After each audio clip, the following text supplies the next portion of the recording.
हर घर की कहानियाँ टीवी। धीरज था तो भाई ही, लेकिन वो अपनी छोटी बहन पूजा के लिए उसके माँ बाप जैसा ही था। धीरज ने अपनी बहन को पाला पोसा था, उसकी परवरिश की थी। धीरज खेती करता था और खेती करने से ही धीरज ने अपनी जमीन भी ले ली थी, जिस पर अब वो सब्जियां उगाता और सब्जियों का व्यापार भी करता है। एक सुबह धीरज राधा कृष्ण जी की पूजा करता है और खेती के लिए जा रहा था कि तभी उसकी बहन पूजा अपने भाई को टोकती है और कहती है, भैया मुझे कुछ पैसे चाहिए, मेरे दोस्त पार्टी मांग रहे हैं। पार्टी? लेकिन कैसी पार्टी? भैया वो सब आपको नहीं पता, आप मुझे पैसे दे दो। ठीक है, अब मैं तेरी बात का कहना टाल सकता हूँ। ये लो पैसे, कम पड़े तो और ले लेना, अलमारी में रखे हैं। इतना कहकर धीरज खेती के लिए चला जाता है और खूब मेहनत करता है। शाम के समय धीरज घर आ रहा होता है, तभी धीरज को उसकी बहन पूजा कुछ लड़कों के साथ दिखती है। ये देखकर धीरज को काफी बुरा लगता है, लेकिन वो वहाँ पर कुछ नहीं कहता। पूजा को कुछ भी ना कहकर वो बहुत उदास था, और जब पूजा घर आती है तो धीरज पूजा से बोलता है, पूजा, क्या है ये? तू लड़कों के साथ घूमती है, और वो भी कैसे हैं ये लड़के? तुझे पता है अच्छे से, मैंने इन्हें कई बार नुक्कड़ पर लड़कियों को परेशान करते देखा है। भैया अब ये ज्यादा हो रहा है, मुझे अपने दोस्तों के बारे में पता है, वो ऐसे नहीं है। पूजा, मैं जो भी कह रहा हूँ वो सब तेरे लिए कह रहा हूँ ना। मैं तेरा भला चाहता हूँ, वो लड़के अच्छे नहीं हैं। और सुबह जो तूने पैसे मांगे थे वो भी इसीलिए मांगे थे ना, ताकि तू इन आवारा लड़कों के साथ पार्टी कर सके। ओ प्लीज भैया, अब आप मुझे ज्ञान दो ही मत। मेरे दोस्तों के बारे में मुझसे ज्यादा आप नहीं जानते, और अब मैं कोई बच्ची नहीं हूँ। मैं अपने दोस्तों के साथ बाहर पार्टी भी कर सकती हूँ और घूमने भी जा सकती हूँ। आप मुझ पर ज्यादा रोक टोक मत करो। पूजा का जवाब सुनकर धीरज को बहुत बुरा लगता है और वो चुप हो जाता है। ऐसे ही कई दिन निकल जाते हैं, लेकिन धीरज फिर भी अपनी बहन को राजकुमारी की तरह ही रखता। धीरज राधा कृष्ण को बहुत मानता था, वो उनकी हमेशा ही पूजा करता रहता। कुछ दिनों बाद धीरज पूजा के लिए दीपक नाम के एक लड़के को पसंद करता है, और ये बात पूजा को बताते हुए कहता है, पूजा, तू मेरी बेटी है, मैंने तुझे सब कुछ माना है, इसीलिए मैंने तेरे लिए एक बहुत ही अच्छा लड़का पसंद किया है। वो लड़का अच्छा काम करता है, उसका ज्यादा परिवार नहीं है, और वो भी हमारे साथ ही रहेगा। इसीलिए अब मैं उस लड़के से तेरी शादी करने की सोच रहा हूँ। धीरज पूजा और दीपक को मिलवाता है, और कुछ ही दिनों बाद दीपक से पूजा की शादी भी करवा देता है। शादी के बाद दीपक भी अब वहीं रहने लगा था। ऐसे ही एक बार तेज धूप में धीरज खेत के लिए जा रहा होता है, तो वो दीपक को कहता है, दीपक, तुम नहीं चल रहे मेरे साथ? नहीं भैया, वो मेरी तबीयत कुछ ठीक नहीं लग रही, तो आज आप ही चले जाओ ना। चलो कोई बात नहीं, सबसे जरूरी सेहत होती है। तुम अपना ध्यान रखो, मैं सब काम संभाल लूंगा।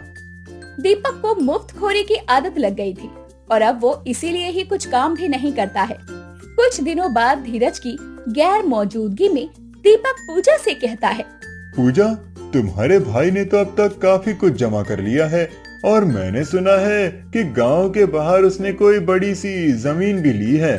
गांव के बाहर की जमीन के बारे में तो मुझे नहीं पता, लेकिन हाँ, भैया ने काफी कुछ तो जमा कर ही लिया है। और हमारे हाथ क्या आएगा, ठेंगा? तुम ऐसा क्यों कह रहे हो दीपक?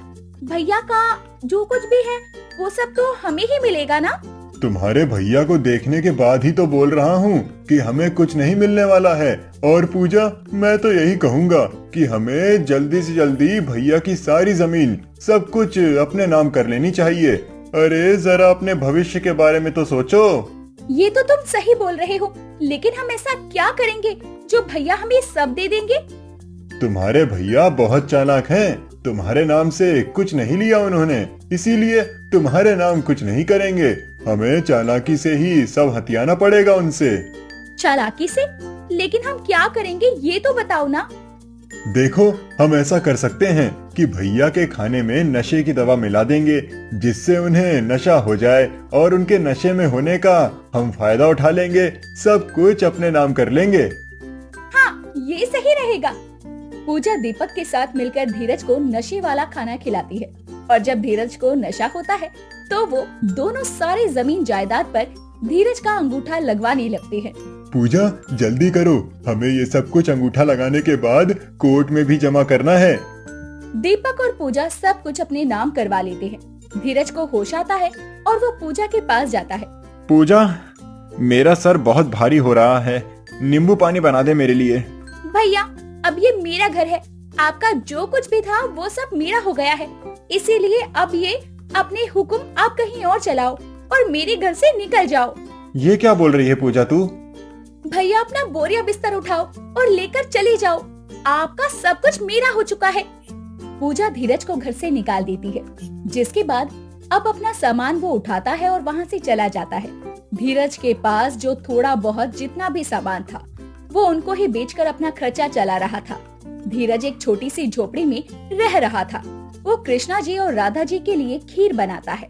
मेरी बहन की चाल की वजह से आज मैं अपने राधा कृष्ण को ज्यादा कुछ चीजों का भोग नहीं लगा पा रहा और ना ही मंदिर जा पा रहा हूँ, लेकिन मुझे मेरे राधा कृष्ण पर पूरा भरोसा है। वो अपने इस भक्त को अकेला नहीं छोड़ेंगे। आज मैं अपने घर में ही अपने राधा कृष्ण को खीर का भोग लगाऊंगा।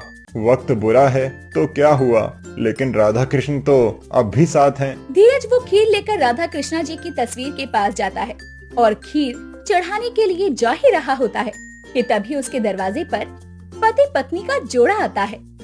भाई, बहुत भूख लग रही है हमें, हमने कुछ खाना नहीं खाया है, कुछ खाने को मिलेगा हमें? हम काफी दूर से आए हैं और रास्ता भटक गए हैं, कुछ खाने को भी नहीं है और ना ही हाथ में पैसे हैं। अगर तुम हमारी कुछ मदद कर दो और खाना खिला दो तो तुम्हारा बहुत एहसान होगा। मेरे पास तो यही खीर है और ये राधा कृष्ण का भोग है। इंसान को नहीं खिलाया और भूखा भेज दिया तो भगवान का कैसे पेट भर पाएगा?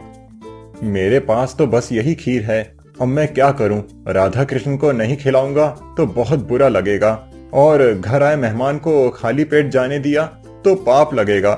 राधा कृष्ण जी, आज अपने भक्त को माफ कर देना, आज इन्हें खीर खिलाना ज्यादा जरूरी है। धीरज पति पत्नी को खीर खिला देता है और फिर वो दोनों जाने को होते हैं। भगवान तुम्हारा भला करे, हम दोनों की भूख को शांत कर दिया तुमने। अच्छा भाई, हम चलते हैं। वो दोनों वहाँ से चले जाते हैं। उन दोनों के जाने के बाद धीरज को एक संदूक दिखता है। धीरज संदूक को खोलता है तो उसमें बहुत सारे सोने जवारात होते हैं, साथ ही उसमें एक बांसुरी भी मिलती है। बांसुरी? इसका मतलब साक्षात मेरे राधा कृष्ण आए थे। हाँ पुत्र, हम अपने भक्त को निराश और हताश कैसे छोड़ सकते हैं? हम तुम्हारी भक्ति से बहुत प्रसन्न हुए। तुम्हारे साफ दिल ने हमें आने पर मजबूर कर दिया। धीरज खुशी से रोने लगता है। राधा कृष्ण के आने से धीरज को हिम्मत मिलती है और वो फिर से मेहनत करने लगता है, खेती बाड़ी करता है और साथ ही गरीबों की खूब मदद करता है।